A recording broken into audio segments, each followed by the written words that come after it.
Heritage versus సాక్షి. నిన్నటి రోజున Delhi high court సాక్షికి సంబంధించి నోటీసులు పంపించడం జరిగింది. ఏదైతే హెరిటేజ్ సంబంధించి అసత్య ప్రచారాలు చేస్తున్న నేపథ్యంలో మొత్తానికి ఒక సాక్షికి నోటీసులు పంపించారు. మరి మొత్తానికి ఈ రెండింటి మధ్య వివాదం ఏంటి, మరిన్ని విషయాలు తెలుసుకోవడానికి మనతో ఉన్నారు సోషల్ యాక్టివిస్ట్ శ్రీలీల గారు.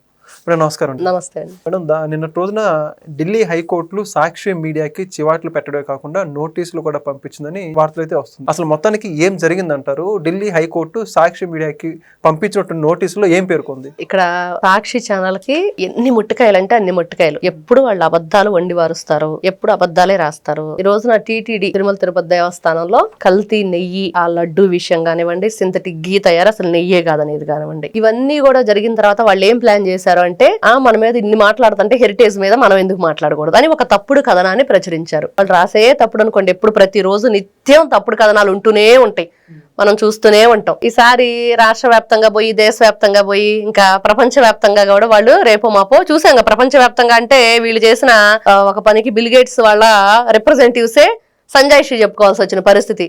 అబ్బాయి లేదు, మమ్మల్ని ఎక్కడా కూడా ఇన్విటేషన్ లోంచి మా పేర్లు తీసేయలేదని. అట్లాగా వీళ్ళు ఎప్పుడు కూడా ఎవరొకరిని ఇబ్బంది గురి చేసే విధంగా, వాళ్ళ పరువుకి భంగం కలిగే విధంగా మాట్లాడే దానిలో ఫస్ట్ స్థానంలో ఉంటారు. వాళ్ళకి ఎదురుకి పరువు లేదు, ఎదుటి వాళ్ళకి కూడా పరువు తీసేద్దాం అనుకుంటారు, మళ్ళీ వీళ్ళ పరువే పోయిద్ది. మరి అలాంటిది ఈ రోజున మనం ఏదైతే హెరిటేజ్ కి సంబంధించి ఈ పాల ఉత్పత్తులు కానివ్వండి, పాడి పరిశ్రమ మీద మరి ఈ హెరిటేజ్ సంస్థ ఎంతగా కూడా ఆ రైతుల్ని గొప్పగా తీర్చిదిద్దడం కానివ్వండి, వాళ్ళ నుంచి పాల సేకరణ కానివ్వండి, మళ్ళా దానికి సంబంధించి డాక్టర్స్ ఏదైతే ఈ పశువులకు సంబంధించి ఖచ్చితంగా వాళ్ళు కూడా దానికి సంబంధించి దాని ఫీడింగ్ కానివ్వండి, ఆ పాల ఉత్పత్తి శాతం, దాంట్లో వెన్న శాతం, ప్రతి ఒక్కటి కూడా 25 రకాల టెస్టుల తర్వాత దాన్ని ఎలా ప్రాసెసింగ్ చేస్తారు, నెయ్యి కానివ్వండి, ఐస్ క్రీమ్ కానివ్వండి, ఏదైతే పాలు, పెరుగు, ఇవన్నీ కూడా మనం చూసాం. పెరుగులో వెన్న లేదు, దాంట్లో నెయ్యి శాతం చాలా తక్కువగా ఉందని చెప్పేసి ఒక డ్రామా. అంటే ఈ విధంగా చెప్పుకుంటూ వెళితే వీళ్ళు చేసిన తప్పులకి ఒక పుల్ స్టాప్ అనేది లేకుండా పోతుంది. రోజున సాక్షాత్తు ఢిల్లీ హైకోర్టే చెప్పు తీసుకొని కొట్టినట్లుగా ఇదిగో తప్పులు చేశారు, ఖచ్చితంగా దీనికి ఇలాంటి ఏదైతే పారితోషికం మీరు సమర్పించాల్సి వస్తుంది అని చెప్పేసి. అయినా కూడా మేము ఎక్కడ తగ్గం, మేము ఇలానే తప్పులు చేసుకుంటూ పోతాం అని పదే పదే అంబటి రాంబాబు లాంటి వాళ్ళు చెప్పని, జగన్మోహన్ రెడ్డి గారు చెప్పని, మేము తగ్గం. మళ్ళీ దానికి ఏంటండి పేరు? ప్రజా పోరాటం అంట. ఏం ప్రజా పోరాటం ఎవరికి అర్థం కాని పరిస్థితి.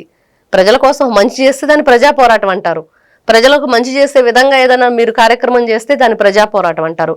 ఈ విధంగా మీ మీద ఉన్న తప్పుల్ని కప్పిపుచ్చుకోవటం కోసం, లేదా దాన్ని డైవర్ట్ చేయటం కోసం ఇంకొకరి మీద నిందలు వేసేదాన్ని ఏమంటారు? జగన్మోహన్ రెడ్డి గారు చెప్పాలి. ఈ రోజున ఆయన అక్కడ తిరుమల తిరుపతి దేవస్థానంలో నెయ్యి కల్తీ జరిగిందంటే ఏమన్నాడండి? ఆవు ఫీడింగ్ సరిగ్గా లేదు, అందుకనే నెయ్యి అలా ఉంది అని చెప్పేసి.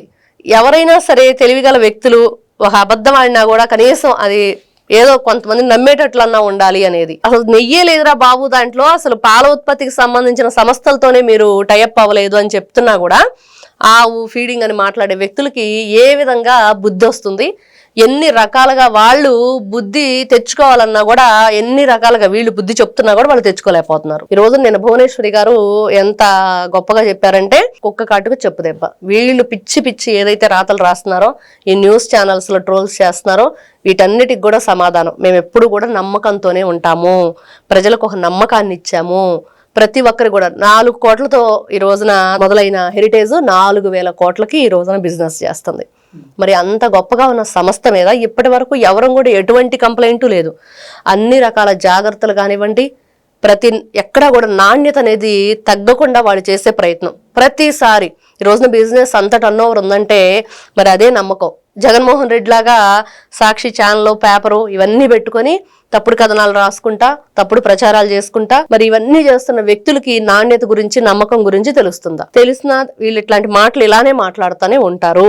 ఈయనకి నాణ్యమైన పరిపాలన అందించడం చేత కాదు, నాణ్యంగా బ్రతకటం అంతకంటే చేత కాదు. అంటే దొంగల్లో కూడా ఒక సూపర్ దొంగనే ఏదో చెప్తున్నారు. ఈయన్ని చాలా గొప్పగా దొంగతనాలు చేస్తాడు, చాలా గొప్పగా దోచుకుంటాడు రాష్ట్రాన్ని. మరి ఇలాంటి వ్యక్తి అని చెప్పి నిన్నటి నుంచి కూడా 2 గొడ్డళ్ళు 2 బరిసెలు పెట్టాలని చెప్పి ఇంకొక మంత్రి, వీళ్ళందరూ కూడా నిన్న కామెంట్లు అనమాట, కూటమి ప్రభుత్వ నాయకులందరూ కూడా మాట్లాడుతుంటే, జగన్మోహన్ రెడ్డి గారు కొంచెం కాకపోతే కొంచెం అన్నా అసలు నేను ఇప్పుడు ముఖ్యమంత్రిగా 2019 నుంచి 24 వరకు చేసి, మరి ఈ రోజున నా పరిస్థితి ఏంటి, నేనేంటి, ఎలాంటివి ఎదుర్కొంటున్నాను, ఎవరితో ఏ విధంగా నేను ప్రవర్తిస్తున్నాను అనేది మర్చిపోయి నిన్న ప్రెస్ మీట్ పెట్టి ఏం మాట్లాడాడో విన్నాము. నేను అంబటి రాంబాబు ఆయన కలిసినప్పుడు ఎలాంటి మాటలు వచ్చినాయో విన్నాము.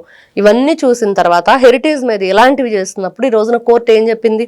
బొత్స సత్యనారాయణ గారికి ఎలాంటి నోటీసులు వెళ్ళి కేవలం అతనికి ఇచ్చిన నోటీసులకి అక్షరాల ₹1,00,000 పే చేయాలి అనేది.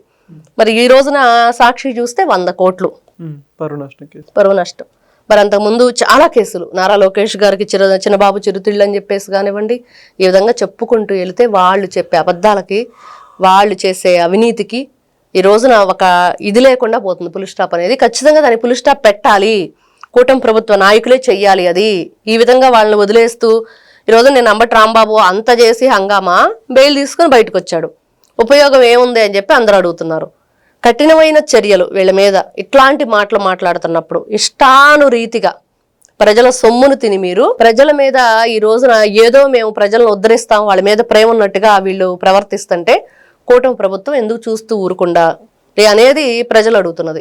ఓకే, చూసుకుంటే గత 2-3 రోజుల క్రితమే డిప్యూటీ స్పీకర్ త్రిపులార్ గారు సాక్షి ఎండి భారతిరెడ్డి గారికి ఆ డైరెక్టర్లకు కూడా లీగల్ నోటీసులు పంపించారు ఆయన మీద అసత్య ప్రచారాలు చేస్తున్నందుకు.